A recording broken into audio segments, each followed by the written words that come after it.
नमस्कार बच्चों। Today we are going to discuss class 8th SST social science assessment worksheet number 6। ये आपकी 1 नवंबर 2021 की वर्कशीट रहेगी। जैसे कि आप सभी को पता है कि ये जो असेसमेंट वर्कशीट होती है आपके क्लास टेस्ट आपके यूटी की तरह होती है। सो आपसे एक्सपेक्ट किया जाता है कि आप इनको सेल्फ कीजिए। अगर आप सेल्फ कर सकते हो दैट्स ग्रेट, बहुत अच्छी बात है, क्योंकि इससे आप खुद को असेस कर पाते हो कि आपने कितना पढ़ा है, कितना समझा है, कितना आपने सीखा है।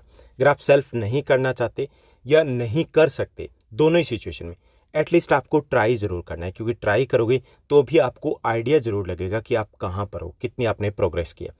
आपको सबसे पहले इस असेसमेंट वर्कशीट को खुद सॉल्व करना है और सॉल्व करने के बाद अपने आंसर को, अपने सॉल्यूशन को आप इस वीडियो के साथ टैली या मैच कर सकते हो। Let's begin. चलिए शुरुआत करते हैं हम आज की इस असेसमेंट वर्कशीट नंबर 6 की। आज की हमारी असेसमेंट वर्कशीट सब्जेक्टिव रहेगी। इट मीन्स इसमें 1 मार्कर, 2 मार्कर, 3 मार्कर और 5 मार्कर क्वेश्चंस रहेंगे। यहाँ पर हमें एक सोर्स बेस्ड क्वेश्चंस दिए गए। सोर्स बेस्ड क्वेश्चंस इसी टाइप के क्वेश्चंस आपके टर्म 1 और आपके टर्म 2 दोनों एग्जाम में रहने वाले हैं। यानी यहाँ पर हमें दिया गया एक, जैसे हिंदी में आपको मिलता है ना पैसेज मिलता है, यहाँ पर भी हमें एक एक्सट्रैक्ट दिया गया इस चैप्टर में से। इस एक्सट्रैक्ट को, इस पैसेज को हमें रीड करना है और इस पर बेस्ड जो इजी क्वेश्चंस हैं उनको हमें सॉल्व करना है। तो लेट्स बिगिन। चलिए सबसे पहले हम इस पैसेज को, इस एक्सट्रैक्ट को रीड करते हैं। तो यहाँ पर बात की जा रही है कि अननर्व्ड by the scale of the upheaval, the company decided to repress the revolt with all its might। कि जो अपहीवल मतलब जो उथल पुथल होती है, जो क्रांति होती है, किसकी बात की जा रही है? 1857 रिवोल्ट की बात की जा रही है कि 1857 का जो रिवोल्ट होता है उससे बिल्कुल भी घबराते नहीं है अंग्रेज, बिल्कुल भी डरते नहीं है, बिल्कुल भी हिम्मत नहीं छोड़ते हैं, बल्कि वो डिसाइड करते हैं कि हम इस विद्रोह को अपनी पूरी ताकत के साथ, विद इट्स ऑल माइट, पूरी ताकत के साथ हम इसको कुचलेंगे। It brought reinforcement from England. ये क्या करते हैं कि अंग्रेज जो है वो इंग्लैंड से और सैनिकों को मंगाते हैं। And pass new laws so that the rebels could be convicted with ease. और नए कानून बनाए जाते हैं ताकि जो रेबल्स हैं, रेबल्स कौन से? जो विद्रोही है, उनको आसानी से सजा दी जा सके। And then moved into the storm centres of revolt. और उसके बाद 1 बाय 1 जो स्टॉर्म सेंटर्स होते हैं, मेन सेंटर्स होते हैं रिवोल्ट के, वहाँ पर वो धावा बोल देते हैं। यानी प्रॉपर प्लानिंग के साथ करते हैं, हिम्मत नहीं छोड़ते कि हो गया तो हो गया, बोरिया बिस्तर लेकर के भागते नहीं है। वो वेट करते हैं कि आर्मी सोल्जर्स और आ जाएं, कहाँ से? इंग्लैंड से आ जाएं। उसके बाद प्लानिंग करते हैं, एक एक करके जो सेंटर होते हैं उनके ऊपर धावा बोलते हैं। Delhi was recaptured from the rebels force in September 1857। सबसे पहले दिल्ली के ऊपर कब्जा किया जाता है because they having a proper planning, क्योंकि उनके पास प्लानिंग थी। उन्हें पता था कि अगर दिल्ली के ऊपर कब्जा हो जाता है तो जो विद्रोही है, जो रेवोल्यूशनरीज है, उनका हौसला टूट जाएगा, उन्हें लगेगा कि हाँ हम हारे हैं। सो दे कैप्चर्ड, रिकैप्चर्ड दिल्ली इन सितंबर 1857 में दिल्ली के ऊपर दोबारा कब्जा हो जाता है। And the last Mughal emperor Bahadur Shah Zafar was tried in court. उनके ऊपर कोर्ट में केस चलाया जाता है and sentence to life imprisonment. उन्हें आजीवन कह सकते कारावास की सजा दी जाती है। ओके, लाइफ टाइम इम्प्रिजनमेंट है, उनकी सजा दी जाती है। क्यों दी जाती है? क्योंकि उन्होंने विद्रोही जो थे, जो रेवोल्यूशनरीज थे, उनका साथ दिया था। He and his wife Begum Zinat Mahal were sent to a prison in Rangoon in October 1858। और अक्टूबर 1858 में यानी बहादुर शाह जफर है और उनकी वाइफ बेगम जिन्नत महल है, दोनों को रंगून भेज दिया जाता है। रंगून जो म्यांमार की कैपिटल थी उस वक्त, और म्यांमार को उस वक्त बर्मा के नाम से जाना जाता था, जो हमारा नेबरिंग कंट्री है। Bahadur Shah Zafar died in the Rangoon jail in November 1862 में, वहीं पर उनकी डेथ हो जाती है। The recapture of Delhi however didn't mean that the rebellion died down after that. हालांकि दिल्ली के ऊपर सबसे पहले कब्जा तो कर लिया था, लेकिन इसका मतलब ये बिल्कुल भी नहीं था कि दिल्ली पे कब्जा करने का, कि बाकी जो जगह से भी जो रेवोल्यूशन हुआ था या जो रिवोल्ट हुआ था कि वो भी ठंडा पड़ गया या उसको कुचल दिया गया। People continue to resist and battle the British. लोग हैं जो अलग अलग कोने में देश के थे, वो लगातार ब्रिटिश हैं उसका सामना करते रहे। And the British had to fight for 2 years to suppress the massive forces of popular rebellion. और ब्रिटिशर्स को लगभग 2 years लग जाते हैं, 2 साल लग जाते हैं, तब जाकर के वो दोबारा से सिचुएशन को अंडर कंट्रोल कर पाते हैं। यहाँ सोचिए कि अगर हमारे पास प्रॉपर प्लानिंग होती, हमारे पास एक वन एम होता, वन लीडर होता, तो शायद सिचुएशन कुछ और हो सकती थी। We were fighting without proper planning, without leaders, without aim. हम बस लड़े जा रहे थे, इसीलिए हम हार गए थे वहाँ पे। लेकिन फिर भी 2 साल तक पसीने छुड़ा दिए थे ब्रिटिश ईस्ट इंडिया कंपनी के। लखनऊ वॉज टेकन इन मार्च 1858 में लखनऊ उसके ऊपर वापस कब्जा कर लिया जाता है and Rani Lakshmibai was defeated and killed in June 1858 में उनको भी मार दिया जाता है। A similar fate awaited Rani Avantibai के साथ भी ऐसा ही होता है, who after initial victory in Kheri chose to embrace death when surrounded by the British all sides, कि उसके बाद जब वो चारों साइड से घिर जाती है तो वो भी शहीद हो जाती है। Tantya Tope escape to the jungles of central India, Tantya Tope हैं वो सेंट्रल इंडिया के जंगल में भाग जाते हैं, वहाँ पे छुप जाते हैं and continue to fight a guerrilla war with the support of the many tribals and the peasant leaders है, उनके साथ मिलकर के एक लंबे समय तक छापामार युद्ध, गुरिल्ला वॉर जिसको बोलते हैं, यानी कि छुप करके युद्ध करना, वो करते रहते हैं। जगह जगह पर उनके जो ब्रिटिश ईस्ट इंडिया कंपनी उनके ऊपर अटैक करते रहते हैं। He was captured and tried and killed in April 1859 में उनको भी पकड़ा जाता है और उनको भी फांसी की सजा दे दी जाती है। Just as the victories against the British had earlier increase the rebellion, the defeat of the rebel forces discouraged these peoples, यानी कि जैसे शुरुआत में जब जीत मिलती है तो जो रिबेलियंस होते हैं उनको हिम्मत मिलती है, लेकिन जैसे जैसे हार मिलती है, स्पेशली जब दिल्ली दोबारा से कब्जे में आ जाती है, तो इनका भी हौसला टूट जाता है।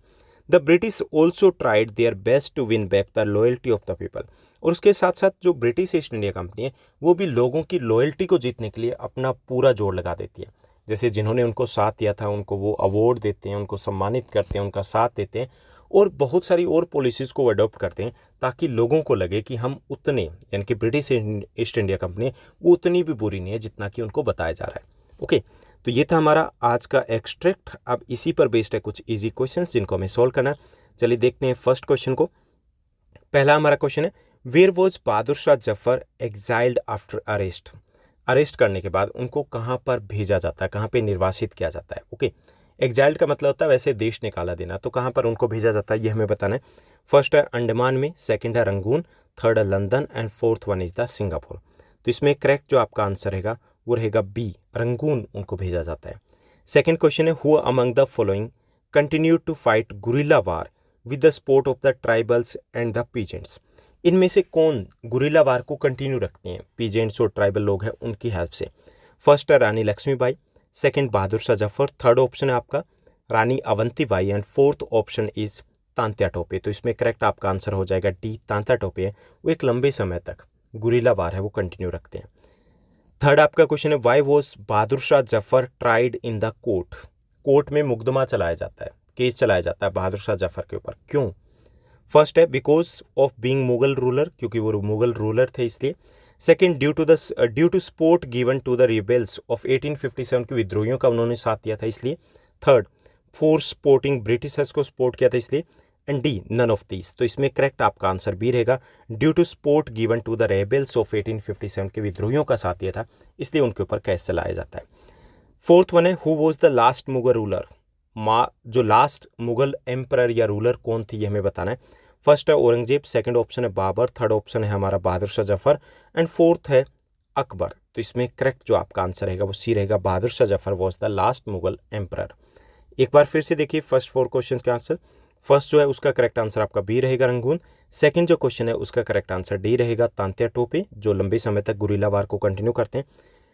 जो थर्ड क्वेश्चन है वो रहेगा बी, कि बहादुर शाह जफर है उनके ऊपर मुकदमा क्यों चलाया जाता है, तो उसका करेक्ट आंसर बी रहेगा, due to support given to the rebels of 1857। और लास्ट आपका जो क्वेश्चन है उसका फोर्थ का आंसर रहेगा कि the Bahadur Shah Zafar was the last Mughal emperor. चलिए अब हम 5 to 10 जो नेक्स्ट क्वेश्चन है 2, 3 और 5 मार्क का, चलिए उनको देखते हैं। तो इसमें फिफ्थ आपका क्वेश्चन दिया गया कि what was the reason for the sepoy revolt in Barrackpore, Barrackpore में सिपोइयों का रिवोल्ट हो जाता है, उसका कारण क्या था।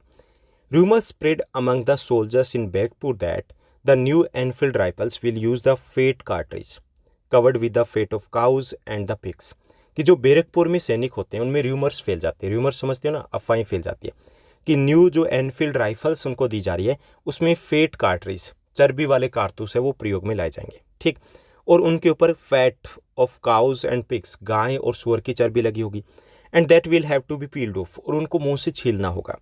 On the rumour of conspiracy to corrupt their religion the soldiers revolted, कि इस बात का जब पता चलता है कि जो अंग्रेज है, क्योंकि ये अफवाह फैल जाती है ना कि मुंह से छीलना होगा तो उनका, चाहे वो हिंदू हो या मुस्लिम हो, कि उनका धर्म भ्रष्ट हो जाएगा, इसी बात से जो सोल्जर्स होते हैं वो रिवोल्ट कर देते हैं। नेक्स्ट हमारा क्वेश्चन रहेगा सिक्स्थ हमारा क्वेश्चन है, why was Rani Lakshmibai against the Britishers. Rani Lakshmibai Britishers के अगेंस्ट क्यों थी? The Britishers refuse to accept Rani Lakshmibai's adopted son as the king. पहली चीज, जो ब्रिटिशर्स थे उन्होंने रानी लक्ष्मीबाई के जो गोद ली हुए बेटे थे, एडॉप्टेड सन थे, उनको राजा मानने से इनकार कर दिया। Second, her kingdom was also taken away, और उसका जो राज्य था वो भी उससे छीन लिया गया था। That's why Rani Lakshmibai was against the Britishers, इसलिए रानी लक्ष्मीबाई ब्रिटिशर्स के अगेंस्ट थी। नेक्स्ट वन हमारा क्वेश्चन रहेगा 7th one, why was the subsidiary alliance imposed on Awadh. Awadh के ऊपर सब्सिडायरी अलायंस, जिसको सहायक संधि कहेंगे, वो लागू कर दी गई थी जबरदस्ती। क्यों किया गया था ये हमें बताना है।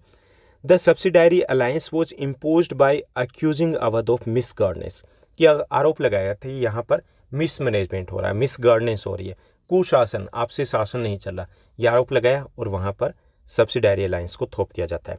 At the same time it was also said that the company will fix everything, और साथ साथ ये भी कहा गया कि जितनी भी समस्या उनका हल कंपनी करेगी, और इसी नाम से वहाँ पर जबरदस्ती सहायक संधि को थोप दिया जाता है। 8th आपका क्वेश्चन रहेगा, 8th क्वेश्चन दिया गया, what efforts were made by the British East India Company to suppress the revolt of 1857। 1857 की रिवोल्ट को दबाने के लिए कंपनी क्या क्या एफर्ट्स करती है। First, more troops were brought in from Britain, Britain से और ज़्यादा सेना मंगाई जाती है, पहला। Second, rewards were given to the zamindars who supported the British, जिन्होंने ब्रिटिश का साथ दिया था उनको रिवार्ड्स दिए गए, उनको इनाम दिए गए, ओके, ताकि बाकी भी उनके साथ आ सकें। Third, new laws were made to give quick and square punishment to the revolutionaries, और नए कानून बनाए गए ताकि जल्दी और कड़ी सज़ा रेवोल्यूशनरीज को दी जा सके। तो ये कुछ कह सकते हैं कि तैयारी की गई थी, कुछ एफर्ट्स किए गए थे ब्रिटिश ईस्ट इंडिया कंपनी की तरफ से उस विद्रोह को कुचलने के लिए। Now let's move to the next one. 9th आपका क्वेश्चन है, Bahadur Shah Zafar was agreed to lead the revolt of 1857 की रिवोल्ट को लीड करने के लिए एग्री कर जाते हैं। What was the impact of this news on the revolt, revolt के ऊपर इस न्यूज़ का क्या इम्पैक्ट पड़ता है। First, this field the revolutionaries with enthusiasm, यानी जो रेवोल्यूशनरीज होते हैं वो जोश में भर जाते हैं जब उन्हें पता चलता है कि हाँ बहादुर शाह जफर है वो हमारे साथ है। Second, now many rulers decided to support the revolutionaries, काफ़ी सारे जो रूलर्स हैं, लोकल रूलर्स हैं, प्रिंसली स्टेट्स हैं, उन्होंने डिसाइड किया कि हम रेवोल्यूशनरीज का साथ देंगे, क्योंकि उन्हें लगता है कि अगर ये सक्सेसफुल होता है तो दोबारा से उनके पास पावर आएगी। Third, due to this the sentiment of the common people also got associated with the revolutionaries, उसके कारण जो आम जन की भावना थी वो भी क्रांतिकारियों से जुड़ जाती है, क्योंकि उन्हें लगता है कि हाँ अगर हमारा सम्राट, हमारा जो एम्परर है, अगर वो रेवोल्यूशनरीज के साथ है, it means that we are also with the revolutionaries. Now let's move to the 10th and the last question of this assessment worksheet. What were the results of revolt of 1857, की जो revolt थी उसकी result क्या थी ये हमें बताना है। एक्सप्लेन ब्रीफली हमें बताना है। First, company rule was ended and British Raj begin, company rule है वो खत्म हो जाता है, पहले हम कंपनी के अंडर में आते थे, उसके बाद डायरेक्ट हम ब्रिटिश गवर्नमेंट के अंडर में आ गए। Second, the governor general of the India came to be called as viceroy, पहले गवर्नर जनरल कहा जाता था, अब उनको वाइसराय कहा जाने लग गया। Third, the rights of the Indian rulers were recognised, Indian rulers के राइट्स है वो रिकॉग्नाइज किए गए, यानी कि अब उनके इंटरनल मामले में ज़्यादा टांग नहीं अड़ाई गई। Fourth, the princely states were allowed to hand over their states to adopted son, और प्रिंसली जो स्टेट्स थे उनको भी ये परमिशन दे दी गई कि आप अपने दत्तक यानी कि गोद लिए हुए बेटे हैं तो उनको भी अपना राज्य सौंप सकते हैं। तो ये थी हमारी आज की assessment worksheet number 6। I hope सब कुछ आपको अच्छे से समझ में आया होगा। अगर आपको ये वीडियो, ये वर्कशीट अच्छी लगी तो इस वर्कशीट को लाइक और शेयर जरूर कीजिएगा। आज के लिए बस इतना ही। Thank you, bye bye, have a nice day. मिलते हैं नेक्स्ट वीडियो में।